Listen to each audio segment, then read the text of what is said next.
شوہر والی عورتیں بھی تم پر حرام ہیں مگر وہ جو قید ہو کر باندیوں کے طور پر تمہارے قبضے میں آ جائیں۔ یہ حکم اللہ نے تم کو لکھ دیا ہے، اور ان محرمات کے سوا دوسری عورتیں تم کو حلال ہیں،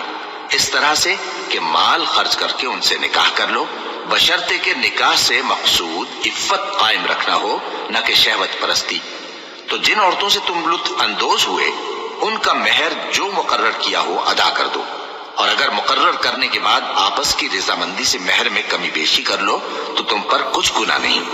بے شک اللہ سب کچھ جاننے والا ہے، حکمت والا ہے۔ اور جو شخص تم میں سے مومن آزاد عورتوں سے نکاح کرنے کا مقدور نہ رکھے تو مومن باندیوں ہی سے جو تمہارے قبضے میں آ گئی ہوں نکاح کر لے، اور اللہ تمہارے ایمان کو اچھی طرح جانتا ہے۔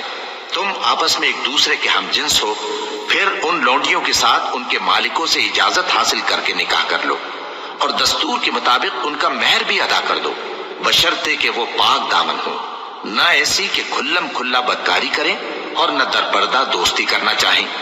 پھر اگر وہ نکاح میں آ کر بدکاری کا ارتکاب کر بیٹھیں تو جو سزا آزاد عورتوں کے لیے ہے اس کی آدھی ان کو دی جائے۔ یہ باندھی کے ساتھ نکاح کرنے کی اجازت اس شخص کو ہے جسے گناہ کر بیٹھنے کا اندیشہ ہو، اور یہ بات کہ صبر کرو تمہارے لیے بہتر ہے، اور اللہ بخشنے والا ہے، مہربان ہے۔ اللہ چاہتا ہے کہ اپنی آیتیں تم سے کھول کھول کر بیان فرمائے اور تم کو اگلے لوگوں کے طریقے بتائے اور تم پر مہربانی کرے، اور اللہ جاننے والا ہے، حکمت والا ہے۔ اور اللہ تو چاہتا ہے کہ تم پر مہربانی کرے، اور جو لوگ اپنی خواہشوں کے پیچھے چلتے ہیں وہ چاہتے ہیں کہ تم سیدھے رستے سے بھٹک کر دور جا پڑو۔ اللہ چاہتا ہے کہ تم پر سے بوجھ ہلکا کرے، اور انسان طبعاً کمزور پیدا ہوا ہے۔ مومنوں، ایک دوسرے کا مال ناحق نہ کھاؤ۔ ہاں، اگر آپس کی رضامندی سے تجارت کا لین دین ہو اور اس سے مالی فائدہ حاصل ہو جائے تو وہ جائز ہے، اور اپنے آپ کو ہلاک نہ کرو، کچھ شک نہیں کہ اللہ تم پر مہربان ہے۔ اور جو زیادتی کرتے ہوئے اور ظلم سے ایسا کرے گا تو ہم اس کو عنقریب جہنم میں داخل کریں گے، اور یہ اللہ کو آسان ہے۔ اگر تم بڑے بڑے گناہوں سے جن سے تم کو منع کیا جاتا ہے پرہیز کرو گے تو ہم تمہارے چھوٹے چھوٹے گناہ معاف کر دیں گے اور تمہیں عزت کے مکانوں میں داخل کریں گے۔ اور جس چیز میں اللہ نے تم میں سے بعض کو بعض پر فضیلت دی ہے اس کی تمنا مت کرو۔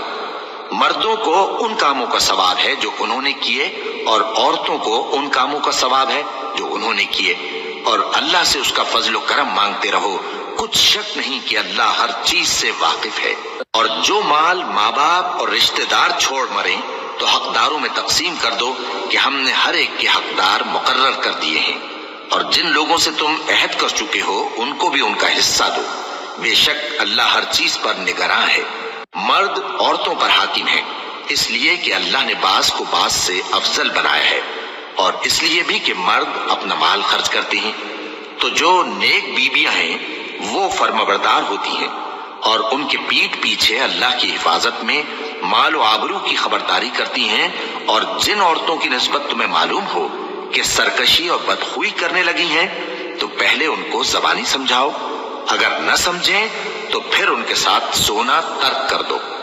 اگر اس پر بھی باز نہ آئیں تو زد و کوب کرو، پھر اگر تمہارا کہنا مان لیں تو پھر ان کو ایذا دینے کا کوئی بہانہ مت ڈھونڈو، بے شک اللہ بہت اونچا ہے، بڑا ہے۔ اور اگر تم لوگوں کو معلوم ہو کہ میاں بیوی میں انبن ہے تو ایک منصف مرد کے خاندان میں سے اور ایک منصف عورت کے خاندان میں سے مقرر کرو، وہ اگر صلح کرا دینی چاہیں گے تو اللہ ان میں موافقت پیدا کر دے گا۔ کچھ شک نہیں کہ اللہ سب کچھ جانتا ہے، سب باتوں سے خبردار ہے۔ اور اللہ ہی کی عبادت کرو اور اس کے ساتھ کسی چیز کو شریک نہ بناؤ، اور ماں باپ اور قرابت والوں اور یتیموں اور ناداروں اور رشتہ دار ہمسایوں اور اجنبی ہمسایوں اور پاس بیٹھنے والوں اور مسافروں اور جو لوگ تمہارے قبضے میں ہوں سب کے ساتھ حسن سلوک کرو، بے شک اللہ تکبر کرنے والے، بڑائی مارنے والے کو دوست نہیں رکھتا۔ جو خود بھی بخل کریں اور لوگوں کو بھی بخل سکھائیں، اور جو مال اللہ نے ان کو اپنے فضل سے عطا فرمایا ہے اسے چھپا چھپا کے رکھیں، اور ہم نے کافروں کے لیے ذلت کا عذاب تیار کر رکھا ہے۔ اور جو خرچ بھی کریں تو اللہ کے لیے نہیں بلکہ لوگوں کے دکھانے کو، اور ایمان نہ اللہ پر لائیں نہ روز آخر پر، اور جس کا ساتھی شیطان ہوا تو کچھ شک نہیں کہ وہ برا ساتھی ہے۔ اور اگر یہ لوگ اللہ پر اور روز قیامت پر ایمان لاتے اور جو کچھ اللہ نے ان کو دیا تھا اس میں سے خرچ کرتے تو ان پر کیا مصیبت آ پڑتی، اور اللہ ان کو خوب جانتا ہے۔ اللہ کسی کی ذرہ بر بھی حق تلفی نہیں کرتا، اور اگر کسی نے نیکی کی ہوگی تو اس کو کئی گنا کر دے گا اور اپنے ہاں سے اجر عظیم بخشے گا۔ بھلا اس دن کیا حال ہوگا جب ہم ہر امت میں سے احوال بتانے والے کو بلائیں گے اور تم کو اے نبی صلی اللہ علیہ وآلہ وسلم ان لوگوں کا حال بتانے کو بطور گواہ طلب کریں گے۔ اس روز کافر اور پیغمبر کے نافرمان آرزو کریں گے کہ کاش ان کو دھسا کر زمین برابر کر دی جاتی،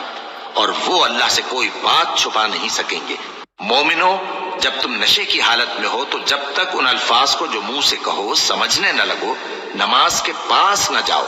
اور جنابت کی حالت میں بھی نماز کے پاس نہ جاؤ یہاں تک کہ غسل کر لو۔ ہاں،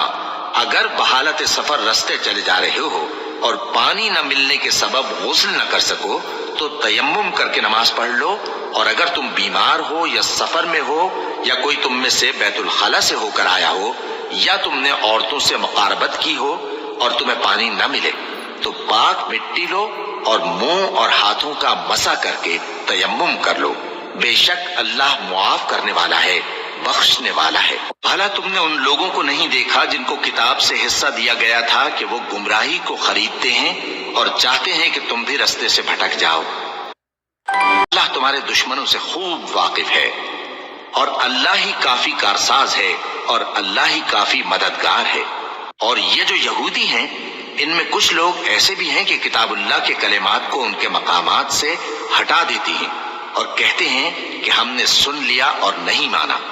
اور کہتے ہیں سنو نہ سنوائے جاؤ، اور زبان کو مروڑ کر اور دین میں طعن کی راہ سے تم سے گفتگو کے وقت راعینا کہتے ہیں۔ اور اگر یوں کہتے کہ ہم نے سن لیا اور مان لیا اور صرف اسمعوا اور راعینا کی جگہ انظرنا کہتے تو ان کے حق میں بہتر ہوتا اور بات بھی بہت درست ہوتی، لیکن اللہ نے ان کے کفر کے سبب ان پر لعنت کر رکھی ہے تو یہ کچھ تھوڑے ہی ایمان لاتے ہیں۔ اے کتاب والو، قبل اس کے کہ ہم کچھ چہروں کو مٹا دیں اور پھر ان کی پیٹھ کی طرف پھیر دیں یا ان پر اس طرح لعنت کریں جس طرح ہفتے والوں پر لعنت کی تھی، ہماری نازل فرمائی ہوئی کتاب پر جو تمہاری کتاب کی بھی تصدیق کرتی ہے ایمان لے آؤ، اور اللہ نے جو حکم فرمایا سو سمجھ لو کہ ہو چکا۔ اللہ اس گناہ کو نہیں بخشے گا کہ کسی کو اس کا شریک بنایا جائے، اور اس کے سوا اور گناہ جس کو چاہے معاف کر دے، اور جس نے اللہ کا شریک مقرر کیا اس نے بڑا بہتان باندھا۔ کیا تم نے ان لوگوں کو نہیں دیکھا جو اپنے آپ کو پاکیزہ کہتے ہیں؟ نہیں، بلکہ اللہ ہی جس کو چاہتا ہے پاکیزہ کرتا ہے، اور ان پر دھاگے برابر بھی ظلم نہیں ہوگا۔ دیکھو یہ اللہ پر کیسا جھوٹ طوفان باندھتے ہیں، اور یہی کھلا گناہ کافی ہے۔ بھلا تم نے ان لوگوں کو نہیں دیکھا جن کو کتاب سے حصہ دیا گیا ہے کہ بتوں اور شیطان کو مانتے ہیں، اور کفار کے بارے میں کہتے ہیں کہ یہ لوگ مومنوں کی نسبت سیدھے رستے پر ہیں۔ یہی لوگ ہیں جن پر اللہ نے لعنت کی ہے، اور جس پر اللہ لعنت کرے تو تم اس کا کسی کو مددگار نہ پاؤ گے۔ کیا ان کے پاس بادشاہی کا کچھ حصہ ہے؟ اس صورت میں تو یہ لوگوں کو تل برابر بھی نہ دیں گے، یا جو اللہ نے لوگوں کو اپنے فضل سے دے رکھا ہے اس کا حسد کرتے ہیں۔ تو ہم نے خاندان ابراہیم کو کتاب اور دانائی عطا فرمائی تھی اور سلطنت عظیم بھی بخشی تھی، پھر لوگوں میں سے کسی نے تو اس کتاب کو مانا اور کوئی اس سے رکا رہا، تو ان نہ ماننے والوں کے لیے دوزخ کی جلتی ہوئی آگ کافی ہے۔ جن لوگوں نے ہماری آیتوں سے کفر کیا ان کو ہم عنقریب آگ میں داخل کریں گے، جب کبھی ان کی کھالیں گل جائیں گی تو ہم ان کو اور کھالیں بدل کر دیں گے تاکہ ہمیشہ عذاب کا مزہ چکھتے رہیں۔ بے شک اللہ غالب ہے، حکمت والا ہے۔